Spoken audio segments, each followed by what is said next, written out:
Today we're going to be looking at the Kinesis RGB FreeStyle Edge keyboard. Edge FreeStyle RGB. There's a lot of different ways of saying it, but FreeStyle Edge RGB is the correct one. It is a split mechanical keyboard. I've got mine in browns, which is not the color of the RGB. It is the color of the switch. I love the way they do these packaging, so I'm going to take it out of the box like this. This is not an unboxing video. This is actually a full-on, hey, I'm going to chit-chat or talk about it, but it also happens to be an unboxing video, but it's not only an unboxing video. They did the same exact kind of setup with the original Kinesis Edge keyboard. I really like this book style because you can keep this box, and now you have a transportation carrier for your keyboard, which is awesome. I did this a lot for a long while, and then I started needing more space in whatever I was carrying with me, which is kind of crazy considering how small that really is. I mean, that's phenomenal. So we've got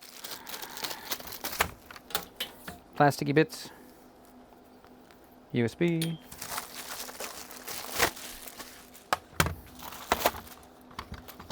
look at that. I'm very glad that they did this, because the first thing I said to them when I was out in Washington and we were looking at this keyboard when it was still in prototype phase, before they did the Kickstarter, and they were, what do you think of it? I said, this is fantastic. I love the split design. I really like this. I've been using the FreeStyle for a while, which is not the Edge. It didn't have mechanical keys. The FreeStyle is just a membrane keyboard, but the FreeStyle Edge, they had mechanicals, and I'm like, I like this. I like this a lot. And part of the reason why I like it is because I do a lot of, well, not much anymore, but I still do a lot of flight sim stuff. Mostly a lot of Elite Dangerous stuff. Occasionally some Star Citizen, but mostly Elite Dangerous these days. Well, when I play. And that's what I got this for, is that you can do these kinds of things. So you actually have your flight stick right here in between your keyboard, which is great because you're no longer crowding, you're not way out here. You've got keys, flight stick, keys, flight stick, throttles out here if you need it. I think eventually I'm going to end up with a twin stick design, and I'm either going to pop it out even further, because this can extend all the way up to 20 inches, and then stick both of the flight sticks in between. Or I might just stick it out here and then have another throttle way out to the side for other types of flight modes. But that's just one of the cool things that you can do with this split design. But what I really liked about the keyboard was that I can move it around. I'm no longer stuck with keys here. I've been using the Advantage for a while, which was awesome because you have your keys out of the edge. It is the same width as a full-sized 104 key keyboard, and it was way out here, but that's where there's a big empty spot in the middle and you're typing out on the side. So when I was able to take this kind of key layout and have it at that same width, I can adjust, I can put things here, sometimes I put the Roland here, and I can have the microphone in front of me. I really liked it. But the thing that I did say to them right off the bat was, people are not going to like the fact that it's only in blue. And I had a conversation with my buddy who works there and with one of the engineers, and we had that conversation. I'm like, RGB is the thing that you're going to need to work on and figure out. You're going to have to figure out how to get the RGB switches in here, and how you're going to have, they can't all be tied to the same thing, where just one button on and off kind of thing. They have to be able to fully programmable, all of them. And they have surpassed my expectations. That is for sure. Right now, I don't have it. What I'm plugged into doesn't have all the functionality and features, but they do have the Smart Set app. On the original Edge keyboard, the Smart Set app was inside the keyboard. You just load up the V drive, which is by hitting this key and F8, which is that's the Smart Set key, and F8 loads the V drive, so then it's connected into the system.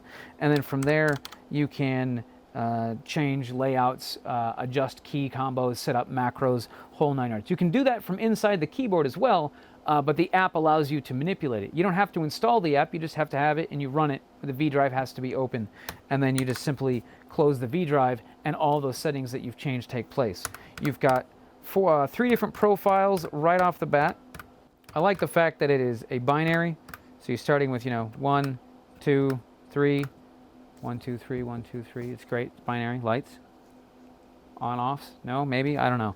I like that. I think it's a cute little touch. You've got all the programmable keys on the side. You have a function button. The new firmware, which you can, once you grab the Smart Set app, it'll direct you to the latest and greatest firmware. It'll actually check to see if there's a new one available, and then you can direct you to it. You download it. You load those files onto the keyboard. You put it in the firmware file.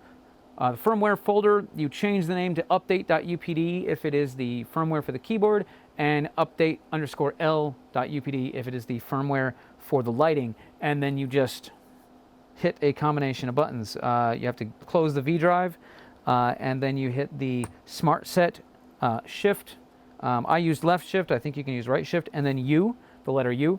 If you happen to have a different layout, like I'm generally in Dvorak, I would hit the U key, whatever, you know, U is on AOE U, so it would have been over here, and that would have been the way how you have to do it. It's not the physical key on the keyboard, it is whatever is labeled on the keyboard at the time. And then U is the update for that, and then R is the update for the lighting. And once that's in place, you got some cool new features.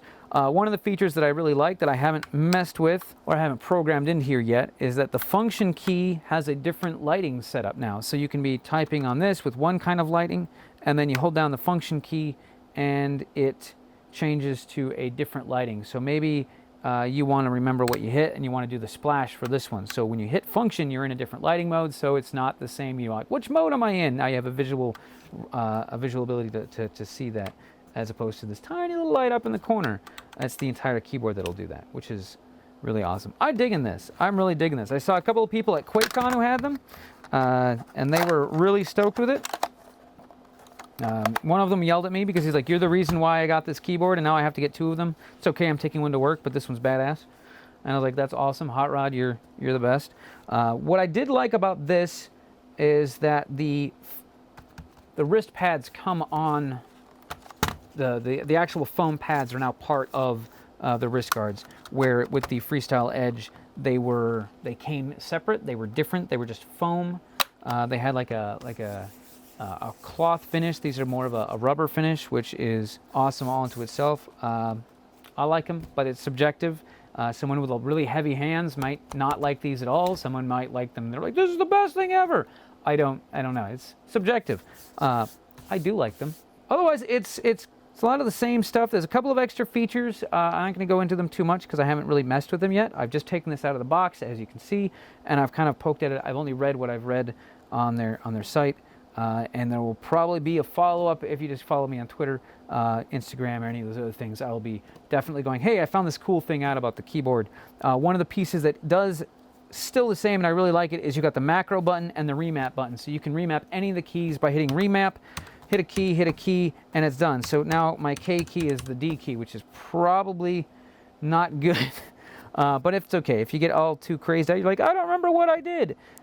You hold down the Smart Set key and F12, and it resets the key back to where it was before. It's awesome.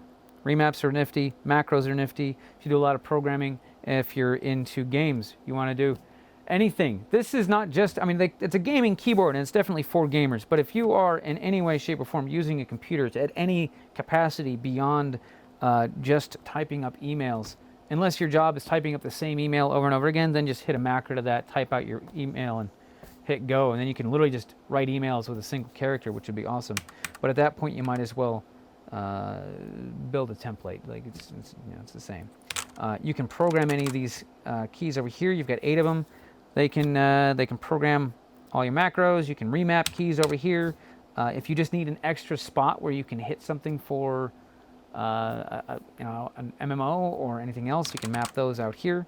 I know a lot of people would do that for WoW or some other MMOs, that they would just map a whole stack of gaming keys. They do have this cool Kinesis key up here, which is really big, but it's not the escape key, so don't hit that if you think you're hitting the escape key.